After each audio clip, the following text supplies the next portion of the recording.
Black Entertainer TV.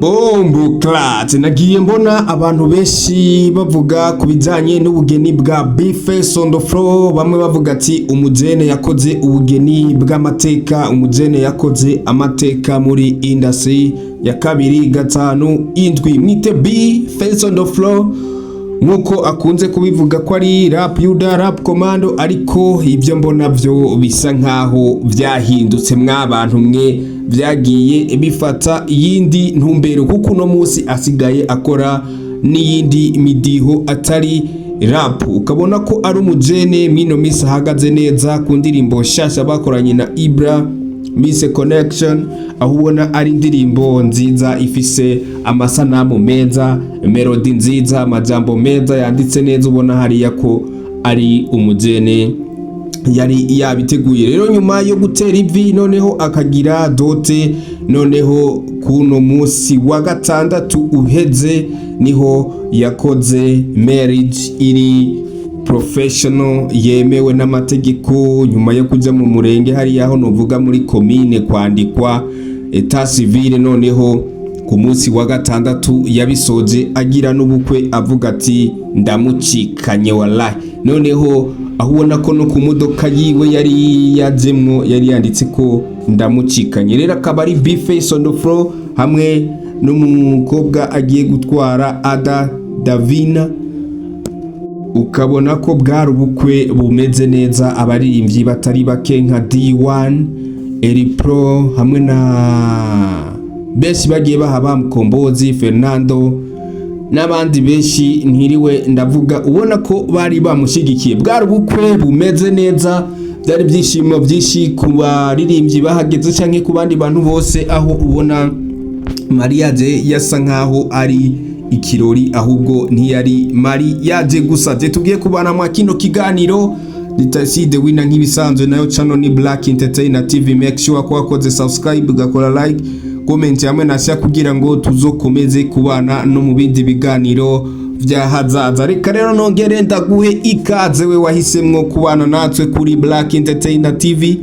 Nakwibutsa kuno munsi ari amakuru ashushe muri +257 hariya mu muziki wa 2-5-7 ni mu gihugu neza na neza cy'u Burundi, neza na neza mu gisagara ca Bujumbura, aho umwe mu baririmbyi bazwi nka B-Face on the floor, benshi bakunze kumwita wa Kayanza n'ayandi mazina menshi, rap yuda rap commando, yaraye akoze mariage. Icyo muvuga ko yari mariage yakataraboneka mu mariage y'abasani bose amaze gukorerwa hariya mu gihugu cy'u Burundi. Ubona ko no mujene yoba yateruye inamba ya mbere, ukuntu vyari biteguwe, ukuntu vyari bitunganije, ndetse n'ukuntu vyagaragara. Ubona ko ari mariage yari imeze neza cyane, ubona bari bashyizemo n'utuntu tw'udukoryo twishi kutubazo baza kubaza B-Face ndetse bakabaza n'umugore we.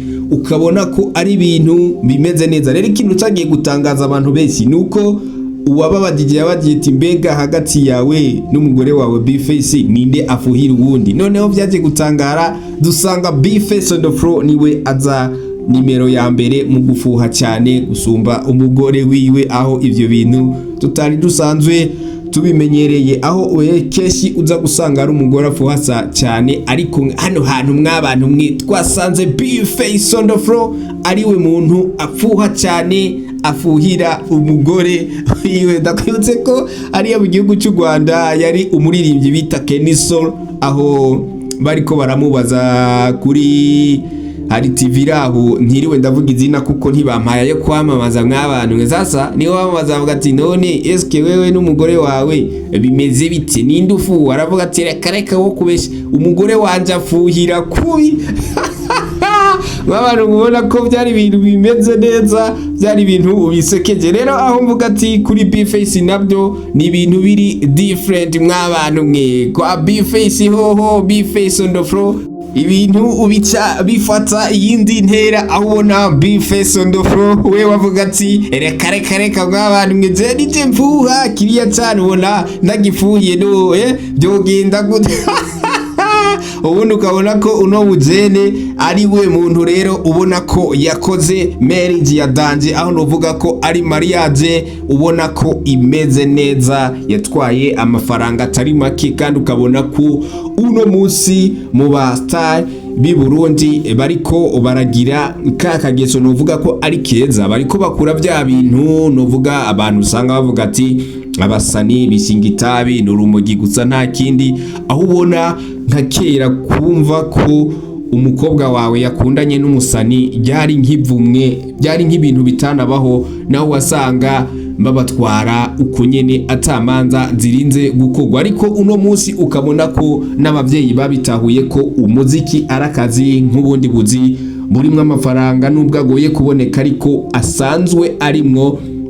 Rero ukabona neza ko uno munsi ibintu bihagaze neza, bimeze neza hariya kwa B-Face on the floor, ukabona ko ari ibintu bimeze neza. Ubu umwana akaba bamaze kuba babana mu nzu, aho yamaze kuba vyemezwa ko ari umugore n'umugabo. Rero ugiye kuraba ino mariage ya B-Face on the floor, nimwe mu mariage ya novugwa ko yaranzwe n'ibintu byinshi vy'amateka giyatandukanye, kandi ukabona ko B-Face on the floor ubwiwe ashikiriwe, ahubwo wewe ntabwo yavuze ijambo gusa no kuririmba, yararirimbye aryohera abakunzi, abafana, umuryango n'abandi bagiye batandukanye, arabemeza ko icari ari umuririmbyi, noneho abaha n'umunezero. Reka byari ibintu byiza hariya, ubona ko utari kwemera ko ari na mariage, ahubwo wari guhava wibaza ko ari concert yoba yateguwe, aho umugore wa B-Face